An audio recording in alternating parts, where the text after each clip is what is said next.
Hey guys, welcome back to Extracurricular Activities. I'm Savannah. And I'm Tori, and we are going to get straight into News of the Week with David.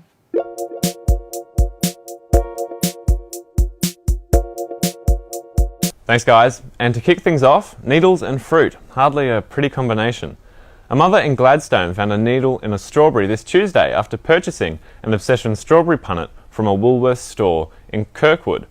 The discovery, which has been described as sick, has seen police and Queensland Health advise customers in Queensland, New South Wales and Victoria to either dispose of or return two brands of strawberries, Berrylicious and Berry Obsession. The Queensland Strawberry Growers Association says it has reason to suspect the needles were placed in the fruit by a disgruntled former employee, however is waiting on more information from Queensland Police. Malcolm Turnbull has waded back into politics for the first time since he was dumped as PM. In a tweet, he shared his belief that the current Prime Minister, Scott Morrison, should refer Peter Dutton to the High Court. Peter Dutton is currently facing questions regarding his eligibility to sit in Parliament after it was revealed his family trust had an invested interest in two government-subsidised childcare centres in Brisbane. Dutton also happens to be the man who instigated the leadership spill 2 weeks ago. While ScoMo hasn't criticised Malcolm Turnbull, he says he has no intention of referring Dutton on to Australia's highest legal authority. Dutton, for his part, said on 2GB radio that Turnbull should keep out of it. And a stone flake discovered in a cave in South Africa has provided evidence for the earliest example of a hashtag. The crosshatch design, drawn in ochre, possibly represents one of the first symbols of modern communication.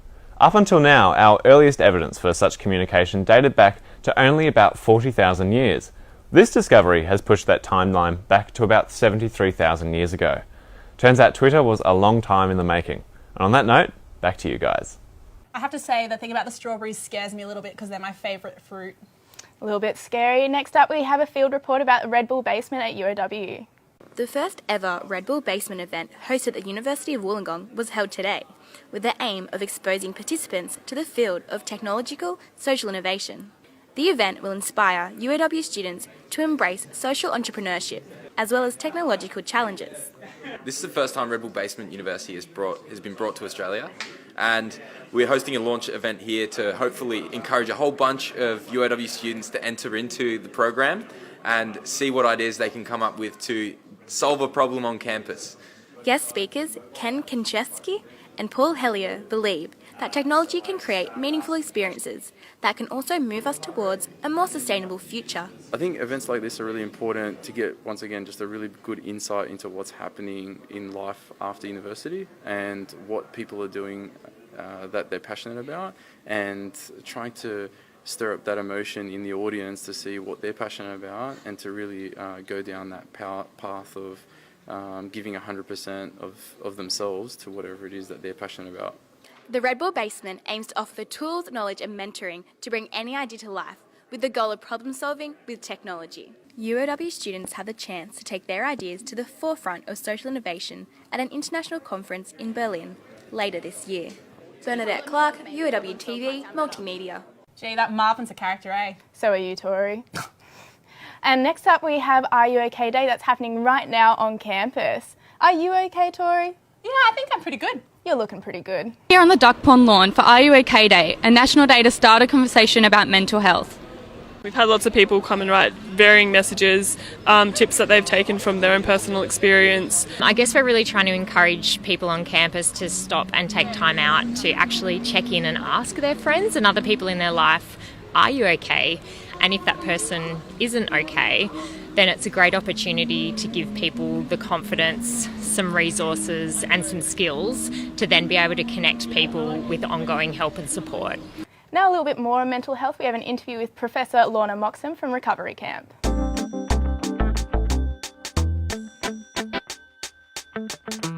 Today we're joined by Professor Lorna Moxham from Recovery Camp. Thanks for joining us today. It's great to be here. So Lorna, you are, as Sab said, involved with the Recovery Camp, which is a week-long project where people who have a mental illness get together with nurses so they can get to understand each other. Can you tell us a bit more about that? Absolutely. So the philosophy behind Recovery Camp is that future health students, and it is predominantly nurses but not only nursing students, So students, when they graduate, have a real understanding of what it's like to live with a mental illness. So we go to camp and the health students learn from lived experience. They learn things that they can't learn from books. They learn from immersion. Fantastic. Now we have a little video to see what the experience is like. My name's Shay. They call me Lissy. My name's Siobhan. My name's Richard. My name's Gretel Knight. My name is Kayla. And my name's Donna Morton. My name is Melissa. So my name's Craig. My name's Wayne. My name's Andy Moore. Hi, my name's Craig. I'm a visitor of the recovery camp.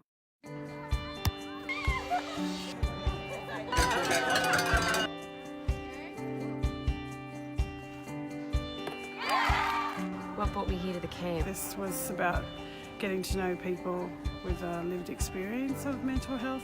I want to learn more about mental illness. Curiosity, the appeal of it because it's different. I wanted to take the skills and experience that I'd learnt out of my previous career and bring them forward into this placement.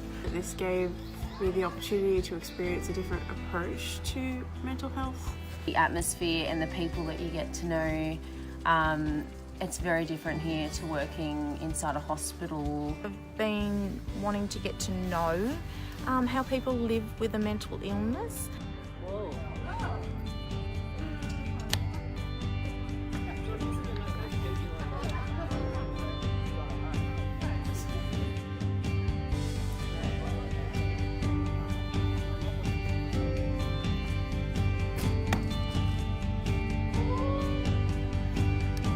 It's a stigma, and there's a lot of things people with mental health can do that they've probably never even thought they could do. They just have to listen.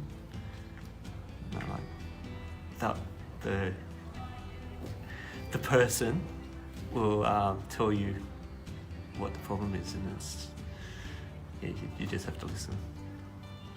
I'm coming to this recovery camp to learn about myself and to interact with other people and help the students learn about schizophrenia and what it means. Purely by being present is really important, so they need not be interacting with the person with the illness, but even if they're in the same room or sitting within a proximity, not crowding people, but just that's one way of communicating that everything's okay.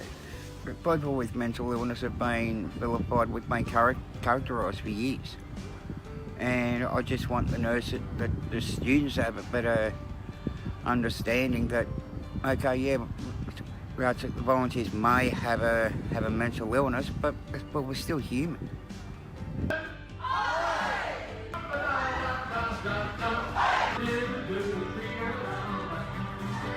I'm trying to understand what they found is helpful. It gives you a different perspective to look at things, how you treat people. Just normalises mental illness, which is what it is. Not everyone, as I've learnt, has previously had great experiences with any form of allied health team. So it's great to be able to create more of a bond with that so that they feel comfortable in the future and being able to go and seek help.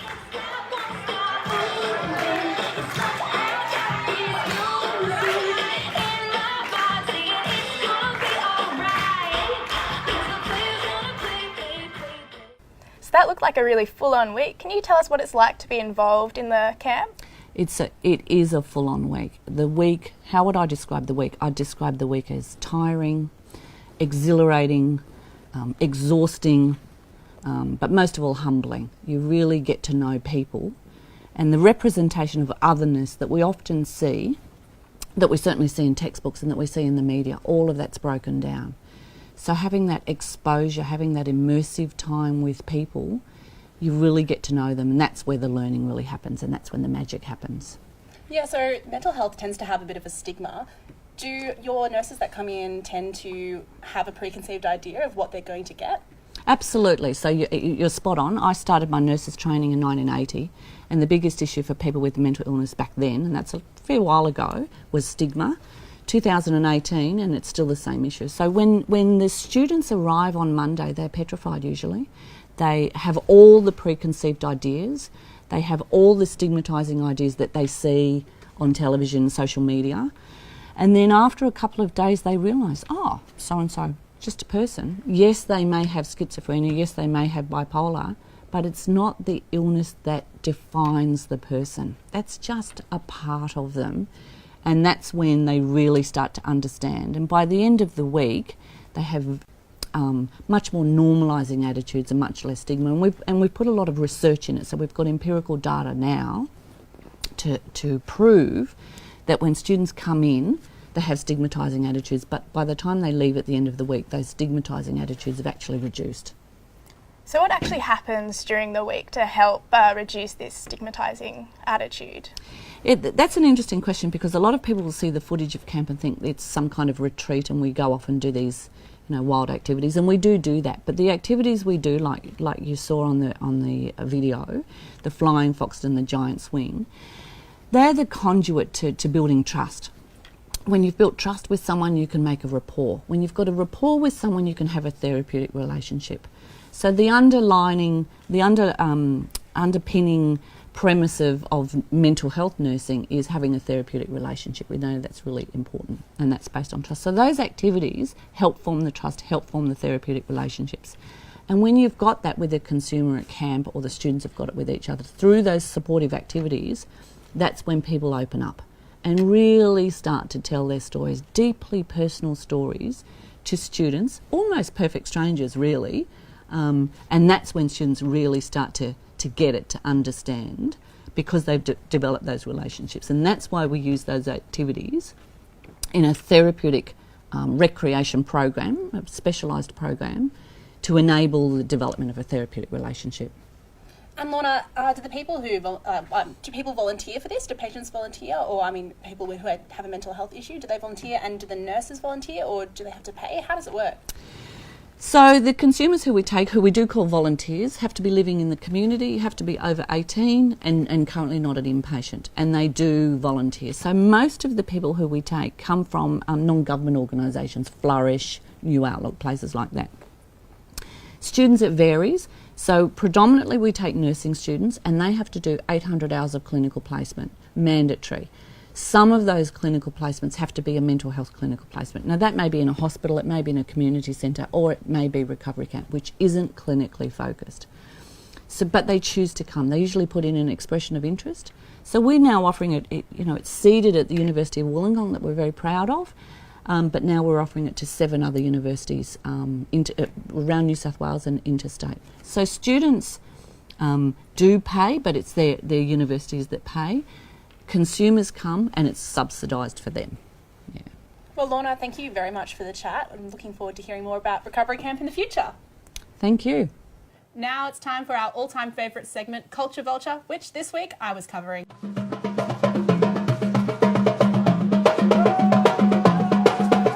The Here and Now exhibition at the Wollongong Art Gallery is encouraging local upcoming artists to pursue a career in the arts. Gallery Program Director John Monteleone says it's harder for emerging Illawarra artists to develop their careers locally, as previous generations of artists have moved away to study, creating a gap in the creative community. It means that there's a big hole left in the community or in this region for young artists interested in pursuing study in the arts.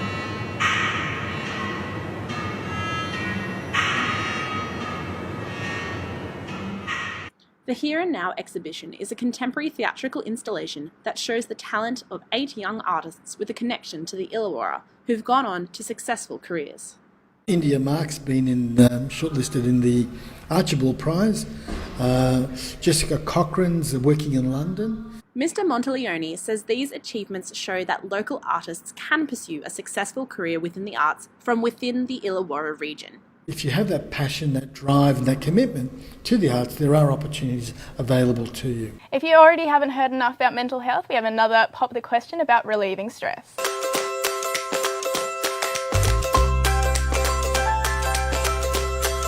Hey guys, it's Maddie for another week of Pop the Question. With Are You OK Day happening this week, we thought we'd come out on campus and find out what you guys do to relieve stress when times get tough. I like going to the beach, I like hanging out with friends, I like getting coffee, and I really love exercise. I'm really into Pilates at the minute, so I've been doing that heaps. Go out with friends, close friends, I really like to read, maybe literature in Spanish. I like to read a book and like sit down and have my own like self-care time and then get back into it when I know that I'm like reformed. Listen to some music, go to the beach or something, simple stuff like that. I really stress mostly by doing yoga and meditation. It's a really good form to relieve stress because you're kind of like focusing on yourself for once. I tend to look up guys on Grindr actually. We heard some really great tips there on how students around campus are relieving stress. Tune in next week for Pop the Question. How do you relieve stress, Tori? I tend to eat a lot, and I don't really know if it's a healthy way of relieving stress, but it does the trick for me. Speaking of which, next up is 60-second snacks, where Liv is teaching us how to cook oily pasta. Hi, this is 60-second snacks, and tonight we're making chili and garlic oil pasta. You'll need minced garlic, salt, pepper, chili, parsley, olive oil and parmesan. First off, you need to mince this to the best of your abilities, which we have tried and failed. We've already got the pot on to boil, salted water. It'll take a while. Oh, you'll need pasta. What pasta do you feel like? Okay, so you're gonna turn your pan on to maybe medium heat, I'm gonna guess, so I don't burn it. Now you're gonna put in a shit ton of oil. Several days later. Healthy. Now that it's bubbling uncontrollably and probably unsafely, we're gonna add these ingredients, the chili and the garlic. Ooh. I know what I'm doing. Okay, how's our water? Ooh, still not boiling. It is ready. So depending on how many people you have, you just decide how much pasta to cook. I don't know how to do that, so I'm just gonna cook the whole box and eat it for like the rest of the week. And now we wait for that to cook. Oh, she's softening up. It is being turned off and straining it out. Pop that bad boy back in and bring it back over here. Then we're gonna add a big old knob of butter. Gonna mix it all up. So while I'm mixing this, I'm gonna turn this back on just on low just to warm it up a bit. And I'm gonna season it. Now we're just gonna pour it directly in. I needed more oil than that. And just mix it all up so it's all coated evenly in the garlic and the chili. This is the best part. You gotta add your parmesan and then add your finely chopped parsley, fresh from the garden. Let's let Riley taste it. I don't like chili that much. It's not hot at all, it's actually quite nice. It's a good meal. I would possibly consider making this. This has been 60-second snacks. Thanks for watching. Science does suck. Wait. Science doesn't suck with David. Hello everyone, and welcome back to Science Doesn't Suck, your weekly dose of STEM that isn't fed to you as an acronym. This week, we get a grip on why it is we have clean air, water, can grow food, produce all of the goods necessary for life and generally get by on planet Earth. It's time to talk about ecoservices. According to Constanza and others, ecosystem services are the benefits provided to humans through the transformations of resources into a flow of essential goods and services. So, what are we actually talking about here? Let's use an example. Bees. They're not only cute, lazy flies with a backside that has the potential to cause pain, they are also the backbone, which is kind of funny because bees are invertebrates, if you find that kind of stuff funny, of most agricultural industries. Why, you ask? Because they pollinate. Of all the food produced in about 1 year, between about 240 and 580 billion US dollars worth relies directly on the activities of pollinators, of which bees are a major part. For example, without bees we wouldn't have any almonds, and most fruits would have a pretty hard time finding their way to the supermarket shelf. And I'm talking about more than just your usual European honeybee here. There are about 4,000 different bee species that are inadvertently feeding you and me. Let's talk about another thing we enjoy in Australia, clean water. If you live near the coast, and there's an 80% chance that you do, you might be surprised to know that despite our sparkling oceans and the fact you can turn on your tap and access some of the safest drinking water found anywhere, all around the world, water sources are being used as a global trash can. This is a storm drain, and when it rains, all of that water that runs down footpaths, off roofs and along roads needs to go somewhere. Unfortunately, it tends to end up in the ocean, along with all the chemical, nutrient and physical pollution that is picked up along the way. The cigarette butt you threw out of the car, the bacteria from washing your dog in the driveway, the multitude of plastic bags and straws that we use once and forget about. The ocean does have mechanisms to reduce this pollution. It gets broken down, buried, eaten, but there's only so much gunk we can pour in before things start to go south. According to the Australian Marine Conservation Society, for example, throughout the world about 1 million seabirds and 100,000 marine mammals are killed every year by plastics, either entangled and strangled or choked and starved. Unfortunately, we are shooting ourselves in the foot. No one likes swimming in yuck water, least of all marine life.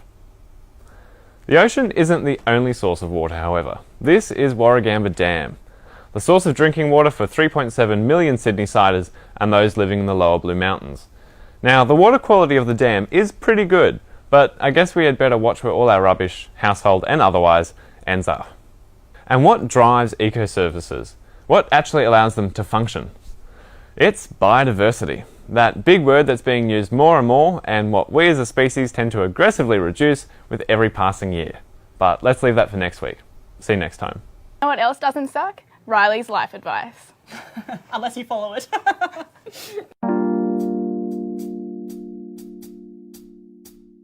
Got questions about finding love in the digital age?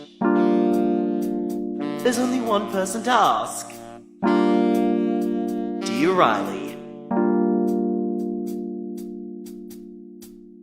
My general advice is to not engage in like romances with teachers and tutors and professors, just generally due to like power and balance in a relationship. Well, maybe instead of listening to love advice this week, I should be listening to what Sam tells me to in Earworm. Hello and welcome back to the Earworm, your one stop for all happening music things each week in the Gong. First up tonight is the Tinnies at RAD. These crazy characters have been on quite the come up lately, getting the nod to play the massive Yours and Ours Fest later on this month. Everyone needs to see these boys do their thing at least once in their life, and with supports from Dribs, the Ians and Darts and Crafts, tonight is the night. As always, Jacuzzi Stew has your Thursday kick-on sorted, with Hightails and Betty on this week's bill, laying down the clangers. And Friday is the big one this week, with no introduction needed for Ballpark Music and San Cisco, who will be turning it on at the Uni Hall. Don't be surprised if this one sells out, and be sure to get down early to see the very well-drilled Ruby Fields do her thing. Saturday is a chance to get out to a smaller venue. Howling Wolf Whiskey Bar will have Ruby Tuesdays playing their rock tunes. Mixing big riffs and big vocals, this is a guaranteed party with soothing soloist Coast and Ocean opening things up. And something else a bit different on Saturday night, house music aficionados Bread and Butter are throwing another one of their notorious takeovers in what is set to be an intimate showcase of music and art at Tour New Collective. While this one is sold out, be sure to chuck the name Bread and Butter in your diary for the next boogie, because these are a whole bunch of fun. And Velvet Elevator, Luke Spook and Concrete Lawn will be playing Saturday night at RAD, so really you're spoilt for choice. And Sunday is sorted with punk metalheads Saviour making the trek from Perth to play the RAD stage. Previously supporting In Heart's Wake and Dream on Dreamer, these boys have been slaying for a while now. With supports from Bloom, Deadlights and Pridelands, this will be a crazy show to round out quite the week of music. Now turning our spotlight to some chicks who are dropping hard onto our airwaves. Lily and Grace Richardson are the sister duo behind Clues, who will be dropping their huge sounds onto the stages of Yours and Ours Fest on the Saturday. These Mollymook natives are set to impress with crunchy guitars, matching haircuts and harmonies that will rock your socks off. Make sure you circle these guys on your set times and get down early for some absolute mint vibrations. So let us know what you guys are getting out to on our socials just below, and we'll see you next week. Thanks so much for joining us on the show today. It's been fantastic to have you. And now we are on to UOW Unplugged with King Chick. Have a good one, guys. See you later.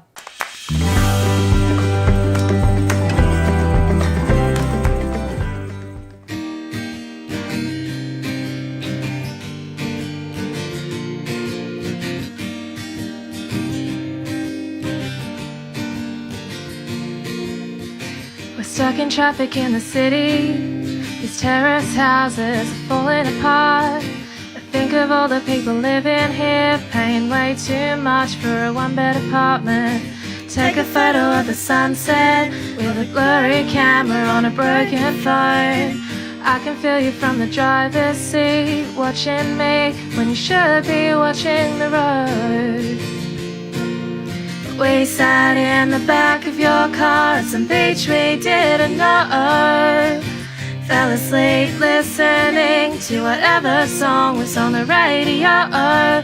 The drinks were soaking in, I felt the sun and you touching my skin. I got so much to say, but you already know.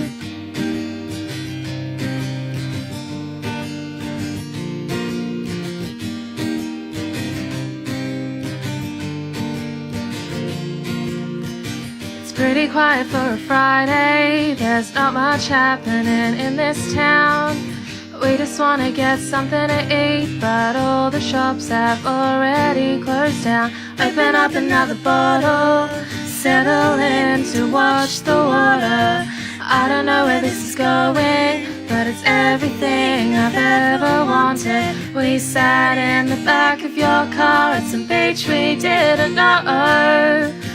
Fell asleep listening to whatever song was on the radio. The drinks were soaking in, I felt the sun and you touching my skin. I got so much to say, but you already know.